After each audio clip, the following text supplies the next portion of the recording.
Until just a few years ago, Bollywood was pretty much undisputed. It was widely considered India's absolute biggest film industry. But today, well, the story has completely flipped. Right now, the most searched movies on the internet across the entire country are actually South Indian movies. We're talking about stars like Vijay, the explosive runaway growth of Tamil cinema, and these massive blockbuster South films that have literally taken over our screens and our everyday conversations. So what exactly happened here? How did South Indian cinema break out and capture the heart of the entire nation? Okay, let's dive into this explainer, because we are witnessing a massive, undeniable shift in the entertainment landscape. Seriously, if you look at daily internet searches and trending topics today, it is a complete takeover. It's just no longer all about the Hindi film industry. Viewers everywhere, from Patna to Jaipur, are overwhelmingly searching for South Indian superstars and their blockbuster trailers. And here's the kicker. The Hindi belt itself has actually become the biggest market for these massive pan-India films. Big-budget movies are now heavily relying on those strong collections from North India just to recover their investments. To really understand why this massive shift happened, we have to look at the vastly different strategies of the two industries. Over the years, Bollywood gradually, quietly shifted its focus towards urban multiplex audiences, often leaning into more subtle, niche storytelling. Meanwhile, South cinema, they did the exact opposite. They doubled down on what they do best, pure mass entertainment. They focused heavily on strong, larger-than-life hero characters and deeply emotional storytelling that hits right at the core for single-screen viewers and audiences in Tier 2 and Tier 3 cities, folks who still really crave that grand, shared theatrical experience. Chapter 1. The Rise of South Cinema. Now, what's really interesting about these numbers is the sheer financial scale. It's honestly staggering. We're talking about unbelievably massive investments here. Look at Kalki 2898 AD at an estimated 600 crore rupees, RRR at 550 crore, and Pushpa 2 sitting somewhere between 400 and 500 crore. This definitively proves that South Indian producers are no longer just making regional films. They're strategically investing unprecedented amounts of money to create true pan-India spectacles, combining cutting-edge tech with global cinematic techniques to pull in a wildly diverse audience. Chapter 2. The Pan-India Formula. So how are they doing it? Well, recent academic studies on contemporary Indian cinema reveal a pretty fascinating secret sauce. Filmmakers deliberately blend local cultural elements with universal human emotions.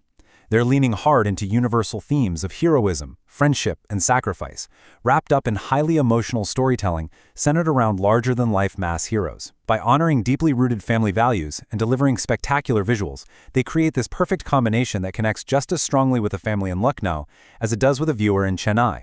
It's a formula that completely transcends linguistic divides. Chapter 3. The Internet Revolution. And, of course, the distribution game has been completely rewired. Initially, television channels laid the foundation by broadcasting dubbed, regional movies, and then YouTube channels just threw gasoline on the fire.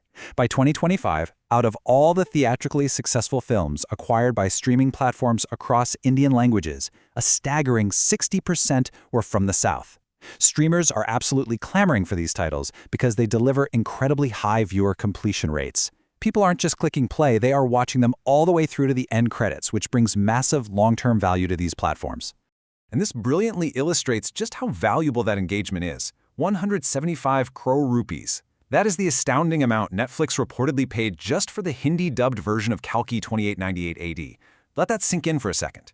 Dubbing rights have transformed from, a minor secondary income into a massive primary industry revenue driver.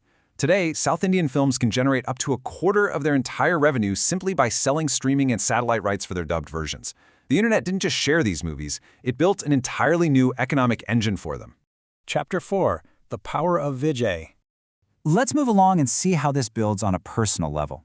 To truly grasp the profound emotional weight behind these massive numbers, we really need to look at Vijay's journey. He certainly didn't become a phenomenon overnight. Debuting as a lead back in 1992, he faced a lot of early criticism and struggles, but he persisted. By 2004, Gilly became a massive domestic record breaker, fundamentally changing his whole trajectory. In 2012, Thalapathy launched him straight into the elite 100 crore club. Over decades, blockbuster after blockbuster, he cemented himself as one of the most bankable celebrities in South India. But by 2024, his influence didn't stop at cinema. So the crucial point here is captured beautifully in his 2010 film Sura, where he says, "I have honesty and courage in my heart. Above all, I have a crowd willing to give their lives for me. For millions of fans, Vijay isn't just an actor, right? He is an absolute emotion. Every single film release feels like a massive cultural festival. Fans pour milk over giant cutouts. They celebrate in the streets. They see him as Anna, an elder brother, a protector. It's a deep, unparalleled emotional connection that completely transcends standard entertainment. Chapter 5. Beyond the Box Office. Now, this massive cinematic influence inevitably translates directly into real-world grassroots power. Take the Vijay Makal Ayakam, or VMI.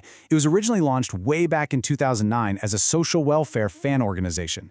This robust infrastructure, which was once used strictly to organize fan clubs, coordinate philanthropy, and celebrate movie releases, was quietly and effectively converted into a legitimate political ecosystem.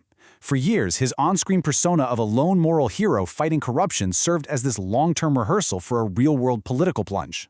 And that meticulous decades-long process culminated in a massive real-world shift. In 2026, Vijay achieved the ultimate milestone by becoming the Chief Minister of Tamil Nadu, leading his newly formed party to major electoral success. Now, this actually follows a long, well-documented historical lineage in the state, echoing iconic figures like MGR and Jayalalitha, where cinema has historically served as a powerful runway for political legitimacy. The same deep devotion that once packed theaters seamlessly transitioned into delivering crowds to rallies and votes right at the ballot box. Which leaves us with a truly fascinating thought to wrap up this explainer. We've seen how South Indian cinema broke completely out of its regional boundaries to utterly dominate the Indian entertainment landscape, backed by massive budgets, universal emotional storytelling, and the absolute explosive power of the internet. And we've seen how stars like Vijay became the ultimate face of this revolution, parlaying that intense cinematic devotion into real-world leadership. But as the landscape continues to evolve at breakneck speed, and with South cinema now truly playing on a massive global stage, the ultimate question remains open for the future of Indian entertainment. Who will be the next global superstar of South cinema?